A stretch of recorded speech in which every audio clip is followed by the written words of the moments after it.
What if the oldest empire in human history was never destroyed, only buried beneath everything we've built since? This isn't speculation. It's a pattern visible in excavation reports from Mesopotamia to Anatolia, from the Levant to the edges of the ancient Near East. At site after site, archaeologists have documented the same quiet anomaly. Beneath the cities we recognize as civilization's birthplace lie older settlements, already organized, already planned, already possessing architectural sophistication that appears and then fades. We're talking about 18 temple layers beneath Eridu, going back to 7000 BC. Massive stone towers at Jericho, preserved under later construction, dated to 9400 BC. 20-ton carved pillars at Gobekli Tepe, arranged in perfect circle 6,000 years before agriculture itself. These aren't isolated curiosities. They form a sequence that contradicts the model of gradual human development. The evidence has been accumulating in soil stratigraphy, architectural surveys, and carbon dating for decades. But what it reveals is so structurally disruptive that archaeology has largely treated each discovery as an outlier, an exception that proves the rule, rather than pieces of a pattern that rewrites it. These findings don't just push civilization's timeline backward. They suggest something more unsettling. That what we call the dawn of history might actually be its recovery. A rebuilding after catastrophic loss, layered over foundations that were already ancient when Sumer rose from the mud. If you're drawn to the margins of accepted history, subscribe to follow this investigation. Tell me in the comments where you're listening from tonight. The visuals here add atmosphere, but they're not necessary to follow the evidence. Settle in. Let's dig beneath the surface of what we think we know. In 1922, beneath the sun-cracked plains of southern Mesopotamia, British archaeologist Leonard Woolley was excavating the Sumerian city of Ur when his team broke through to a layer that would quietly destabilize a century of archaeological assumptions. They were digging beneath the royal tombs, structures already dated to 2600 BC, already ancient by any standard. Woolley expected to reach virgin soil, the beginning. Instead, his workers' tools struck pottery, then walls, then evidence of organized habitation, separated from the upper city by 3 meters of clean, water-deposited clay. A flood layer. But beneath that flood layer wasn't emptiness. It was occupation. Buildings laid out with intention. Pottery more refined than what appeared in the layers above it. This wasn't primitive people fumbling toward culture. This was society, already formed, just older and buried. Woolley initially believed he'd found evidence of the biblical flood. That interpretation was dismissed almost immediately by the academic establishment, reframed as localized river flooding with no broader implications. But Woolley had uncovered something more structurally threatening than proof of an old story. He'd found evidence of a pattern, because Ur wasn't unique. In the 1930s, excavations at Eridu, the oldest city in Sumerian religious tradition, revealed something even more disorienting. temples built directly atop older temples, descending through 18 distinct levels of occupation. Each layer predated the one above, and the deepest levels, dated to 7000 BC, showed not simplicity, but sophistication. Planned layouts, monumental platforms, organized construction requiring centralized authority and coordinated labor. This was before writing, before the wheel, before bronze. Yet someone had designed a city grid and mobilized hundreds of workers to build it. The same contradiction appeared at Jericho, at Çatalhöyük, at site after site across the ancient Near East. Everywhere archaeologists dug deep enough, they encountered the same structural inversion. Beneath recognized civilization lay something unrecognized and often more complex. The academic response was to label these early layers proto-civilizations, transitional societies, accidents of development. The sophistication was minimized. The planning was explained away. The pattern was treated as coincidence. And then in 1994, a German archaeologist named Klaus Schmidt began excavating a hilltop in southeastern Turkey. What he found didn't just challenge the timeline, it shattered the sequence entirely. Massive stone pillars, some weighing 20 tons, arranged in geometrically precise circles. Intricate relief carvings of animals and abstract symbols. Evidence of astronomical alignment. And a radiocarbon date that seemed to defy every model of human social evolution. 9,600 BC. 11,600 years ago. 6,000 years before Stonehenge. 7,000 years before the pyramids. And here's what made it impossible to dismiss. Gobekli Tepe was built 5,000 years before the invention of agriculture. According to every established framework, this couldn't exist.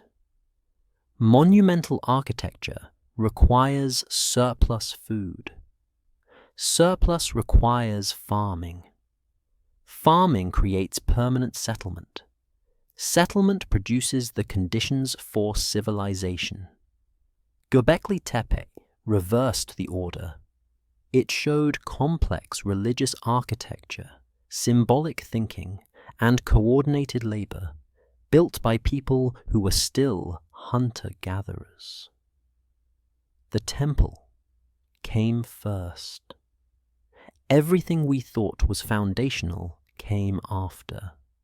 Schmidt's team found no houses at the site, no granaries, no evidence of domestic life, just the megaliths. This wasn't a city. It was a destination. People traveled here, quarried, and transported stones that shouldn't have been movable with their tools, carved them with precision that shouldn't have been possible, and erected them in perfect geometric arrays, all before they'd learned to plant seeds. The implications ripple outward in every direction. If organized society, architectural knowledge, and symbolic systems existed 11,600 years ago, then what else existed in that span of time we've labeled prehistoric? The answer might be submerged.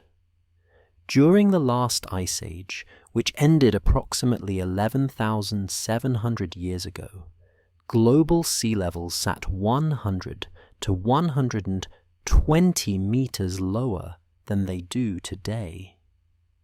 vast coastal plains that now lie beneath ocean waves were dry, habitable land. And that's precisely where early human populations would have concentrated. River deltas, marine resources, temperate climates, the most favorable geography for settlement and development. When the ice sheets melted, those coastlines drowned. If complex societies flourished along those ancient shores, and every ecological model suggests they would have, they're now underwater, unexplored, unmapped, archaeologically invisible. Which means the oldest cities we've excavated might not be the oldest cities that existed. They might just be the ones that survived above the waterline. So before we explore what lies beneath the waves, we need to understand what's been uncovered on land. Because the pattern didn't start with Gobekli Tepe. It's been hiding in plain sight for a century, written into the soil itself, waiting for someone to read the layers correctly. Let's return to those buried foundations, to the cities that refused to die. Archaeologists don't like to talk about what happens when the digging doesn't stop. When you excavate an ancient city, there's supposed to be a bottom, a point where cultural deposits end and natural earth begins, the place where human history started. But at dozens of sites across the Near East, that bottom never comes. Instead, there are older streets, earlier walls, communities already in place, already organized, sealed beneath the cities we've been studying for generations. This isn't a matter of interpretation. It's measurable in the stratigraphy itself. At Eridu, those 18 temple layers descending to 7000 BC weren't random construction. Each temple was deliberately built atop its predecessor, in the exact same location, maintaining the same orientation and sacred geometry. Someone, generation after generation, returned to the same ground, rebuilt on the same foundations, and preserved architectural memory across millennia. That's not evolution. That's continuity with interruption. At Jericho, the massive stone tower dating to 9400 BC wasn't treated as rubble by later inhabitants. It was incorporated, preserved, built around, rather than demolished. The people who came after understood they were building atop something significant, even if they no longer remembered what it was. Çatalhöyük shows the same pattern vertically. The settlement was continuously inhabited for over 1,400 years, but it was never expanded outward. Instead, homes were built directly on top of collapsed homes, generation after generation, creating an artificial mound of compressed occupation. When one house fell, another rose from its ruins in almost identical layout. These weren't cities that died and were resettled by strangers. These were communities that endured through destruction, rebuilding themselves on their own memory. Yet conventional archaeology treats these as separate developmental phases. Proto-Neolithic, pre-pottery Neolithic, A. Pre-pottery Neolithic. B. The labels subdivide continuity into discrete stages, making the progression appear gradual when the physical record suggests something else entirely. Repeated cycles of loss and restoration. What's particularly unsettling is what happens to quality over time. At many sites, the oldest construction is the most durable. Early walls show superior masonry. Drainage systems in lower levels display engineering knowledge that seems to degrade in later periods. Then, after centuries or millennia, that knowledge reappears. It's as if skills were being remembered rather than invented. Woolley noticed this at Ur. The pottery beneath the flood layer was technically accomplished, thin-walled, well-fired, decorated with sophisticated patterns. The pottery immediately above the flood layer was cruder, thicker, less refined. Then gradually, over centuries, the quality returned. Something had been interrupted, and it took time to recover. This creates a problem for the standard model, which assumes continuous improvement. But the layers tell a different story. They suggest knowledge can be lost suddenly and regained slowly. That civilization isn't a ladder.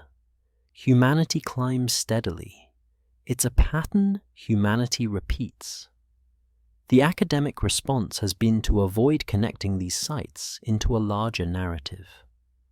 Eridu is discussed separately from Jericho. Jericho separately from Çatalhöyük. Each excavation is treated as a localized phenomenon with its own unique explanations. The pattern remains invisible because no one is trained to see it whole. But if you lay the evidence side by side, the flood layers, the vertical rebuilding, the preservation of sacred sites, the loss and recovery of technical skill, a different shape emerges. Not a beginning, but a resumption. Not invention, but inheritance.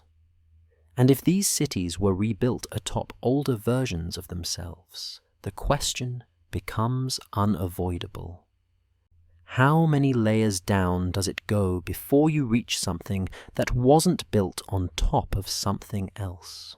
But then, archaeology encountered a site that didn't just challenge the timeline, it shattered it.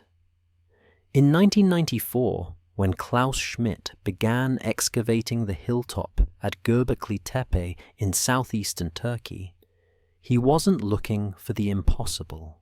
He was investigating what local surveys had identified as a medieval cemetery.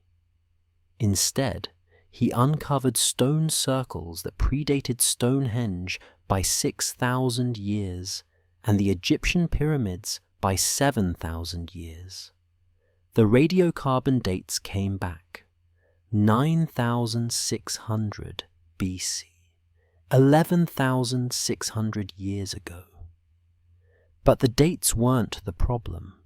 The problem was what the dates were attached to. Massive T-shaped limestone pillars, some weighing 20 tons, arranged in precise geometric circles.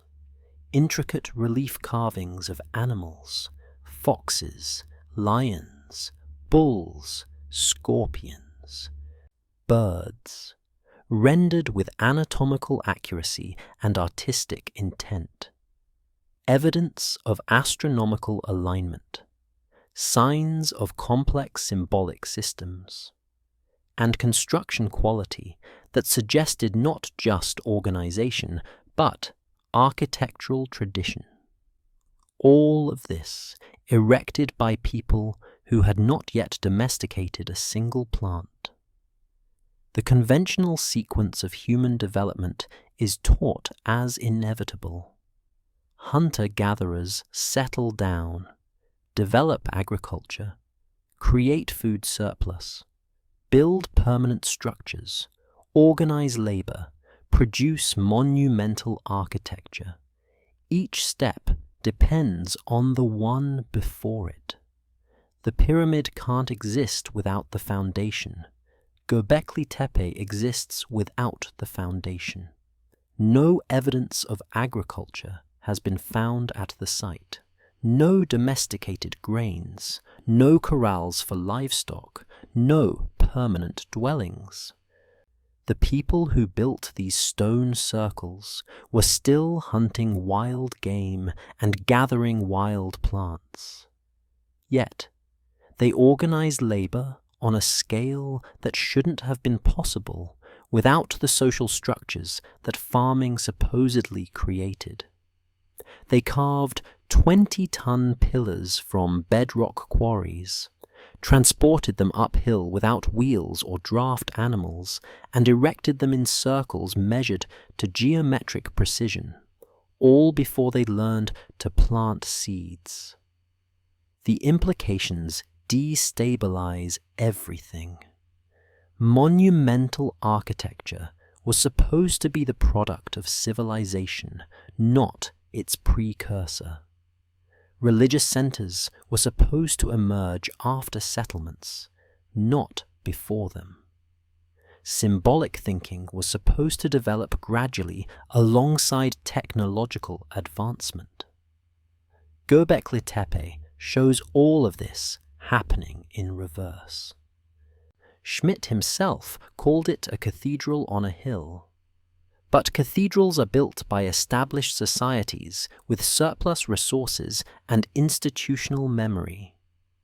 Gobekli Tepe was built by mobile groups who had to interrupt their subsistence patterns to construct it, which means the site wasn't incidental to their survival. It was central to their identity. People traveled here, repeatedly, perhaps seasonally. They brought tools, labor, and shared purpose. They coordinated across groups that likely operated independently the rest of the year.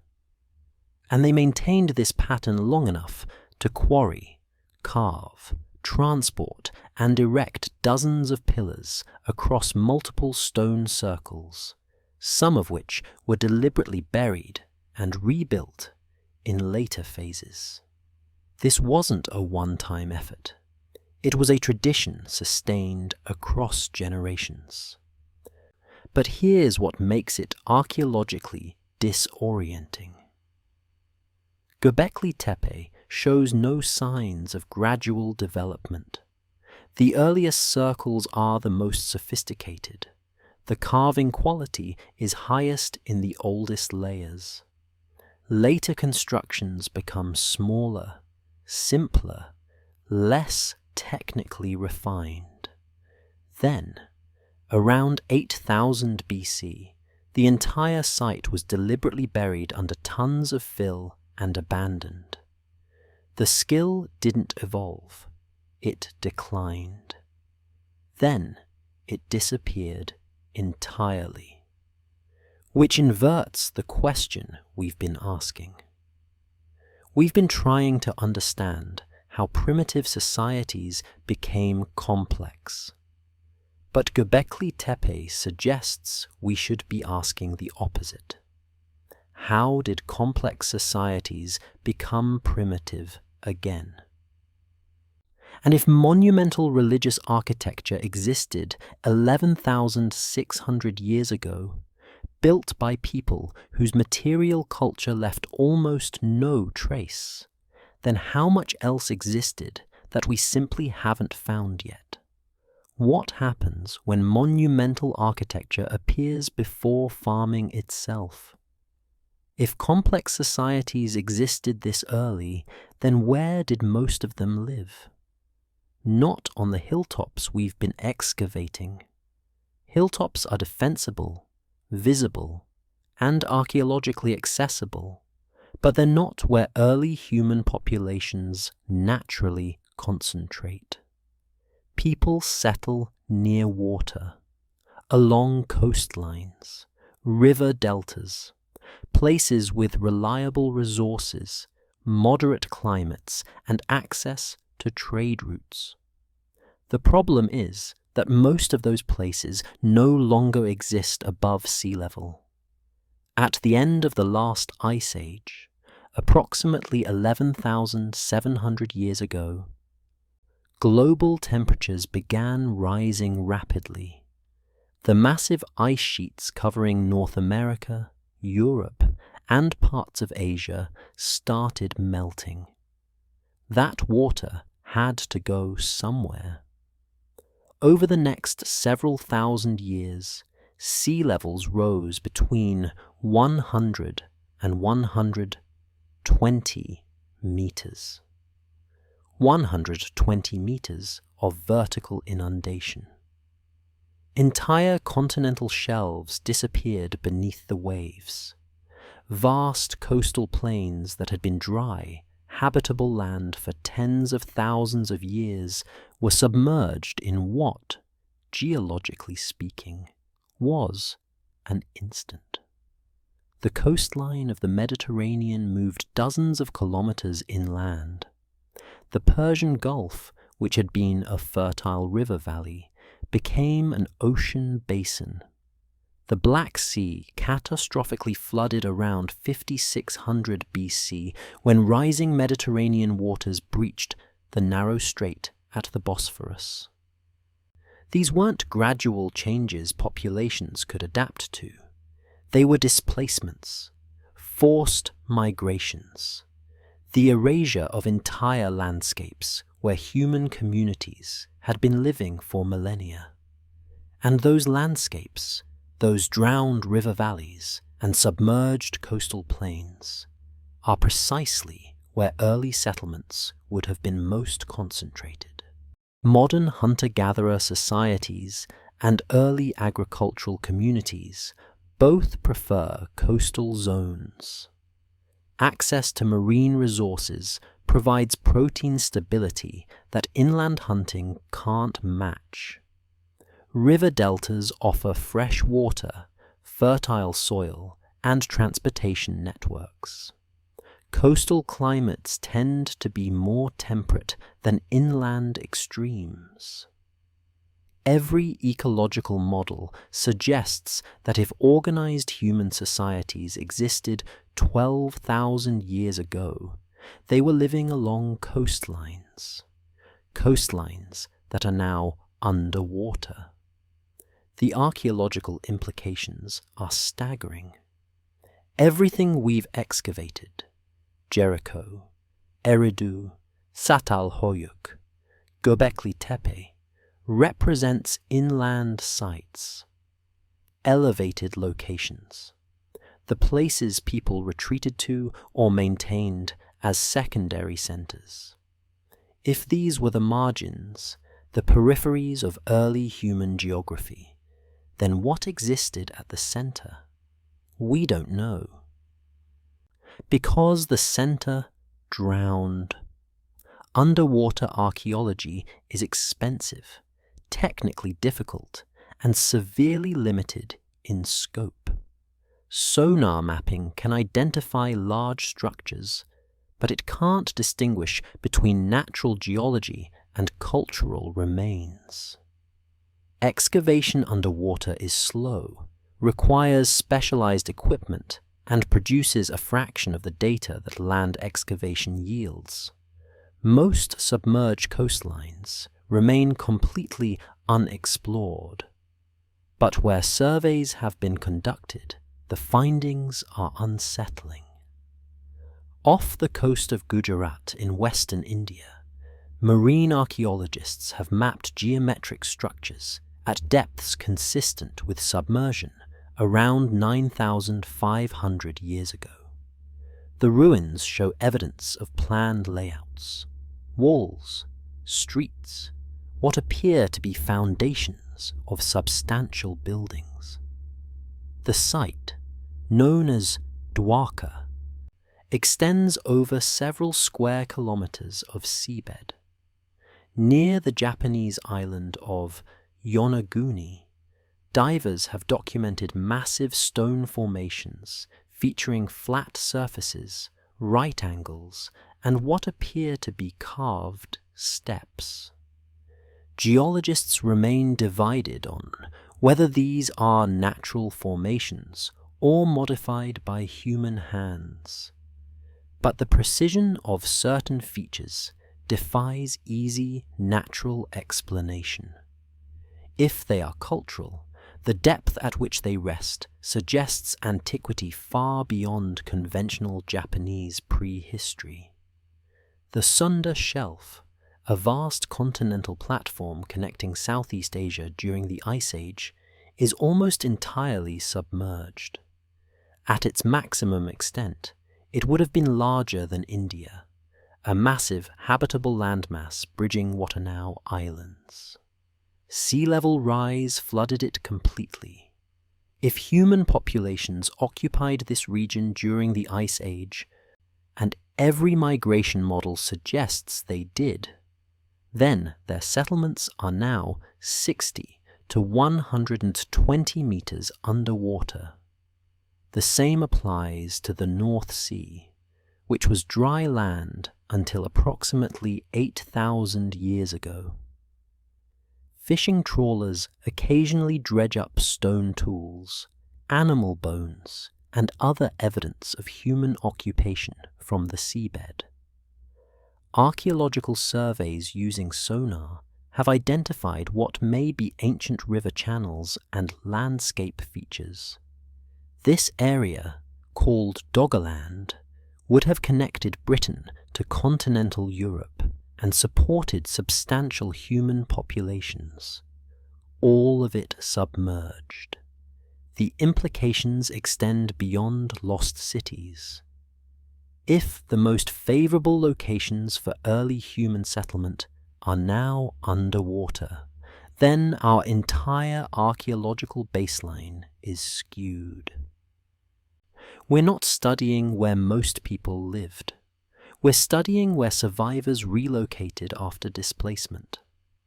The sites we've been excavating might represent retreats, refugees, or secondary centers maintained after primary population zones were flooded, which reframes everything. Gobekli Tepe isn't necessarily the birthplace of monumental architecture. It might be where that knowledge was preserved after catastrophic sea level rise forced populations inland. Eridu and Ur weren't the first cities. They might be where urban refugees rebuilt after their coastal communities drowned. The Sumerian flood myths, the biblical deluge, the countless inundation stories preserved in cultures worldwide. These might not be metaphors or exaggerations. They might be memories. Geological data confirms that sea level rise wasn't gradual and uniform. There were periods of rapid acceleration. Meltwater Pulse 1a, around 12,800 years ago, raised global sea levels by 10 to 15 meters in less than 500 years. Meltwater Pulse 1b, around 9,000 years ago, added another 7 to 13 meters. These weren't slow tides populations could retreat from incrementally. They were catastrophic floods that would have obliterated coastal settlements within generations. Anyone living through these events would have watched the ocean advance, year by year, swallowing villages, fields, and sacred sites.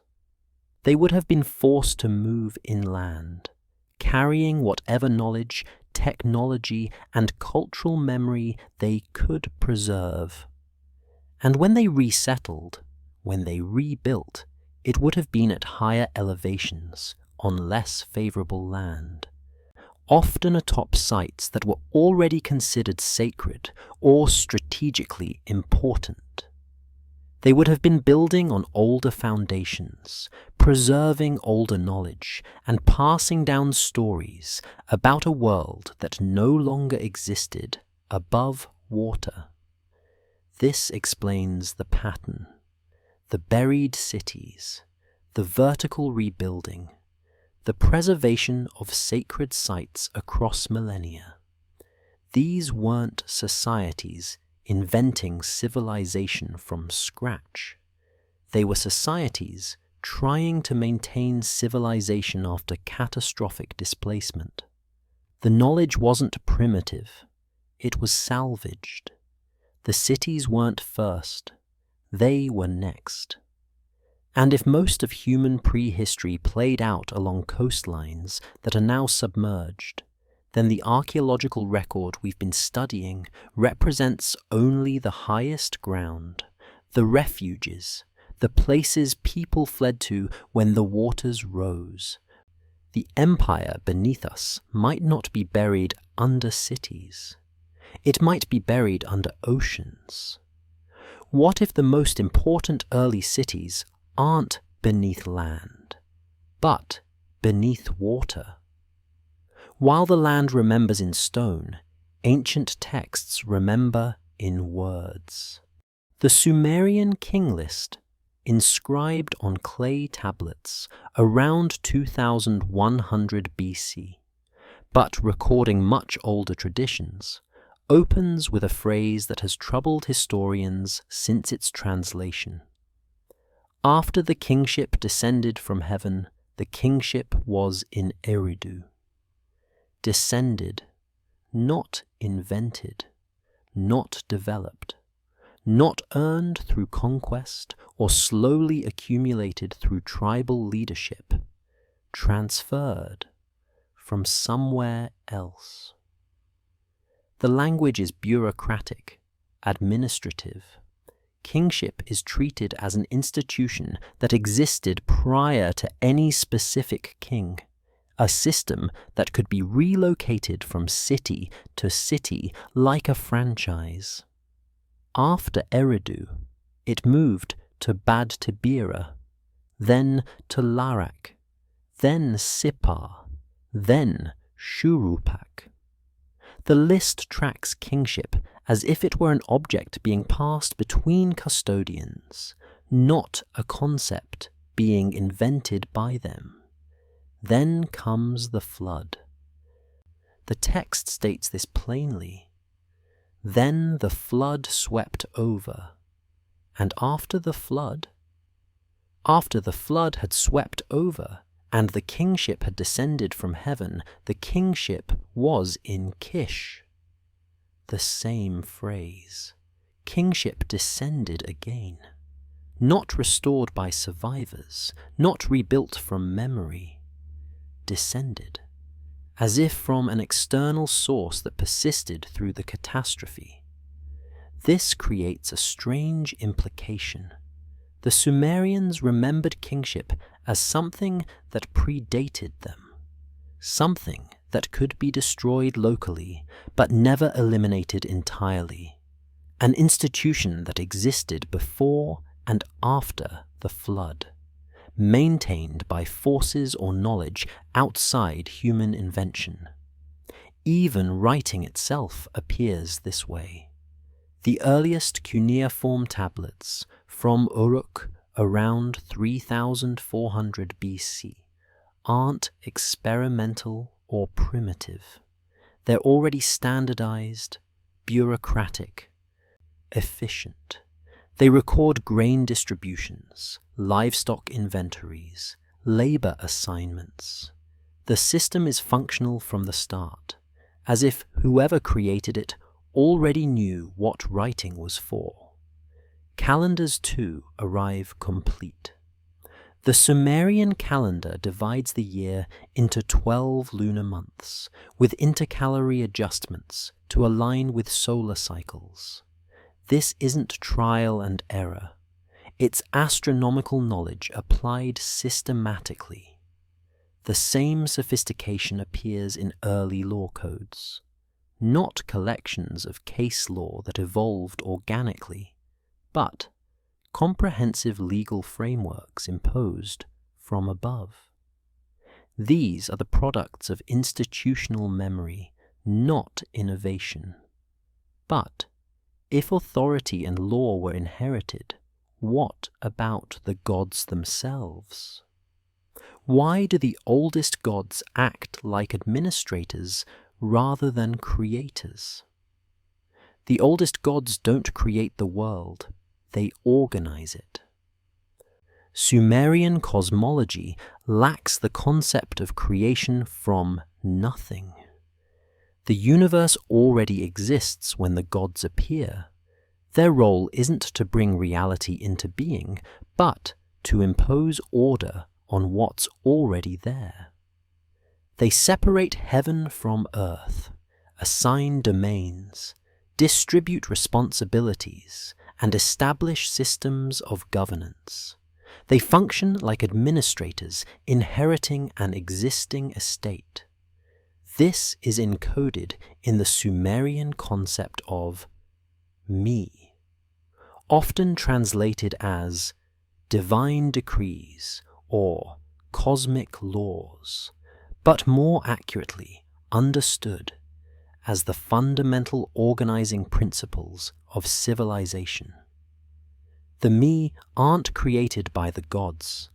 They're transferred, stolen, or guarded. They're objects of possession, not invention. In the myth of Inanna and Enki, the goddess Inanna travels to Eridu and gets the god Enki drunk.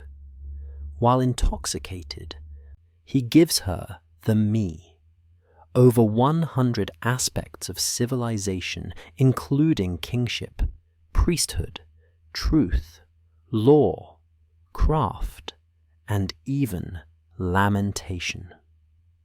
She loads them onto her boat and transports them to her own city, Uruk. Enki sobers up, realizes what he's done, and tries to retrieve them. But it's too late. Civilization is portable. It can be moved, traded, lost, and recovered. Temples themselves reflect this administrative function. They aren't just places of worship, they're economic centers. Sumerian temple complexes controlled vast agricultural lands, employed scribes to track inventory, managed labor forces, collected taxes, and redistributed goods. They operated as state institutions with religious authority. Even creation myths about humanity reveal this structure. In the Atrahasis epic, humans are created not from divine love or cosmic purpose, but to relieve the gods of manual labor. The gods are tired of digging irrigation canals and tending fields, so they create humans as a workforce. Humanity's function is explicitly economic. These aren't the gods of later monotheistic traditions, omnipotent, transcendent, concerned with morality and salvation.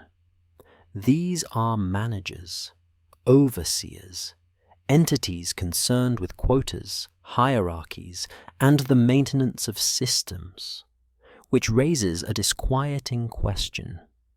If the gods weren't creating civilization but administering it, where did the systems they administered come from?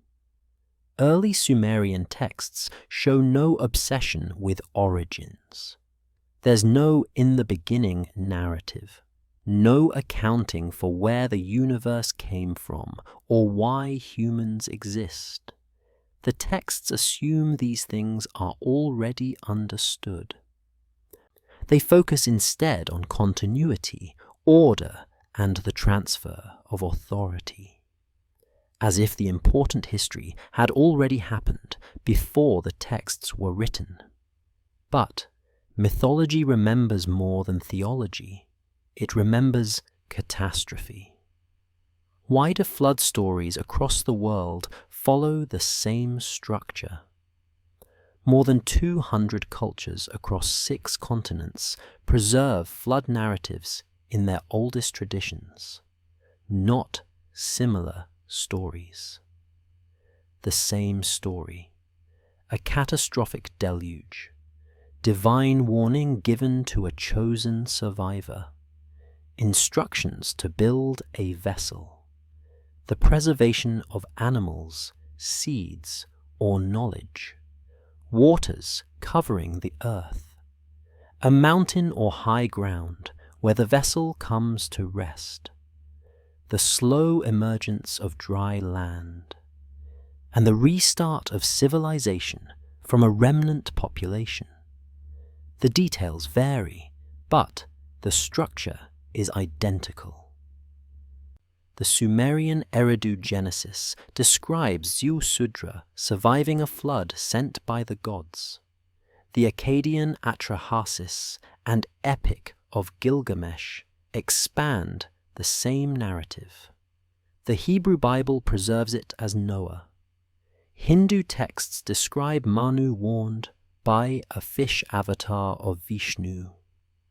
Greek tradition remembers Deucalion and Pyrrha. Indigenous Australian oral histories describe rising seas drowning coastal lands. Aztec, Mayan, and Incan mythologies all contain flood destruction and renewal cycles. For over a century, scholars dismissed these as religious allegory or shared psychological archetypes. But geology has been less dismissive. The catastrophic flooding of the Black Sea around 5600 BC, when Mediterranean waters breached the Bosphorus, matches flood narratives from the Near East geographically and chronologically. Meltwater pulses during deglaciation produced sea level rises rapid enough to displace entire populations within a single generation. Australian Aboriginal oral traditions describe landscapes and coastlines that only existed during the Ice Age. Stories passed down accurately for over 10,000 years. These aren't vague myths. They contain specific geographic details, islands that are now submerged, land bridges that are now straits, bays that were once dry valleys. Mythology isn't metaphor. It's mnemonic archive.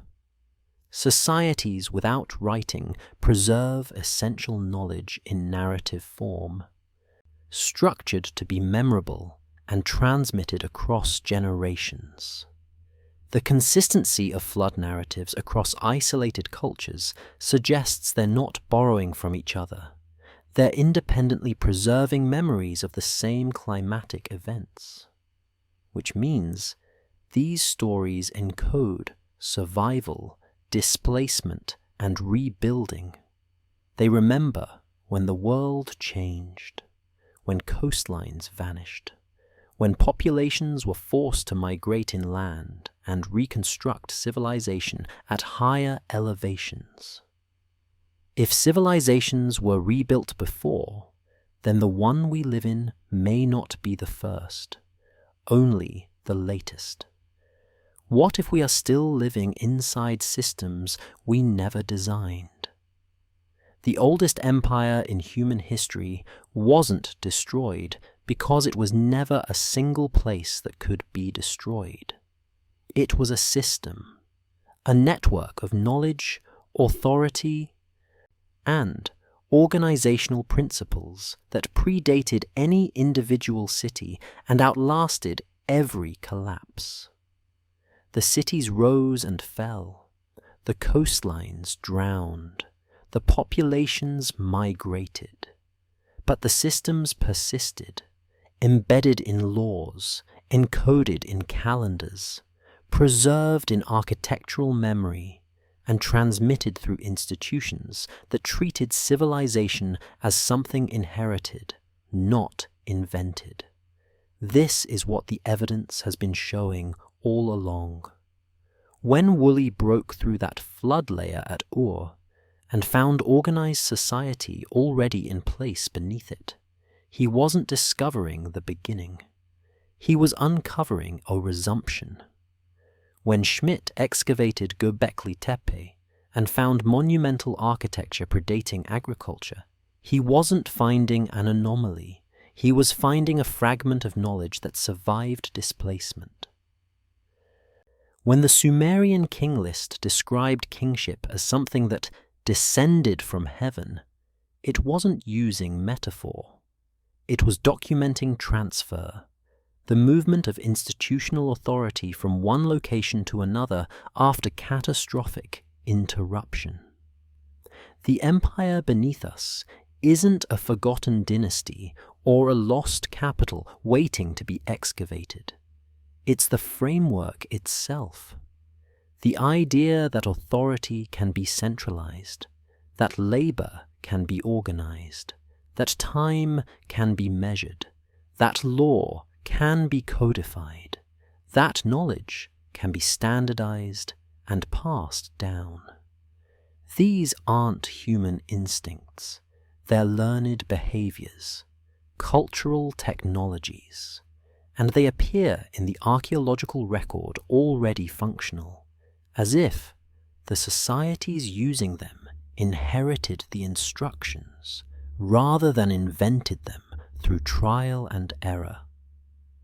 Consider what arrives complete in the earliest civilizations. Writing systems that are bureaucratic from their first appearance. Calendars that accurately track solar and lunar cycles. Legal codes that address complex social situations with established precedent.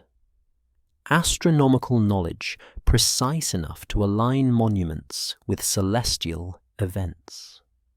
Architectural principles that produce durable, geometrically planned structures. Administrative hierarchies that manage surplus, taxation, and labor distribution. None of this develops gradually in the record. It appears, it's used, it collapses, and then it's slowly reconstructed. The pattern is cyclical, not linear. And if civilization is cyclical, then what we call history, the 6,000 years from Sumer to the present, might not be the first iteration. It might be the most recent recovery, the latest rebuilding after the last great interruption, constructed on foundations laid by societies whose cities are now underwater, whose achievements are buried under millennia of sediment, and whose memory survives only in fragments, in flood myths, in architectural persistence, in the language of texts that treat kingship as something transferred rather than created. This reframes our relationship to the past entirely. We think of ourselves as the culmination of human progress, the most advanced society that has ever existed. But the evidence suggests something humbler and more unsettling. We might be maintainers, not originators. Custodians of systems we didn't design, rebuilding on ground that was sacred before we knew why. Following calendars we didn't invent, and operating within legal and political frameworks that were already ancient when Sumer rose from the mud. Archaeology has a blind spot. It can only study what survives above water and within reach of excavation. It privileges stone over wood, monuments over houses, elevated sites over drowned coastlines. It interprets absence of evidence as evidence of absence, and it assumes that the earliest discovered example of something is the first example that existed. But geology, mythology, and stratigraphy together tell a different story. They suggest that the oldest cities we found aren't the oldest cities that were built, just the ones that remained accessible after sea levels rose. that the knowledge we see emerging in Mesopotamia around 6,000 years ago wasn't emerging for the first time. It was being recovered by populations displaced from coastlines that no longer exist. The buried cities aren't isolated. They're connected, not by roads or trade networks we can map, but by shared systems, inherited institutions, and cultural memory transmitted across catastrophic interruptions. This is the empire beneath us. Not a political state with borders and rulers, but a civilizational operating system maintained across collapse and displacement. A set of instructions for organizing human society that predates recorded history and survives through the determination of people to rebuild what was lost, even when they no longer fully understand what they're rebuilding. The question isn't when civilization began. The question is what was already here, already organized, already functional, already embedded in human memory, before the floods came, before the coastlines drowned, before the survivors moved inland and started over on higher ground. And if that question unsettles you, if it makes history feel less like a story of progress and more like a cycle of forgetting and remembering, then you're beginning to see what's been buried beneath us all along. Not ruins, continuity. The cities fell, the knowledge survived, and we're still living inside it.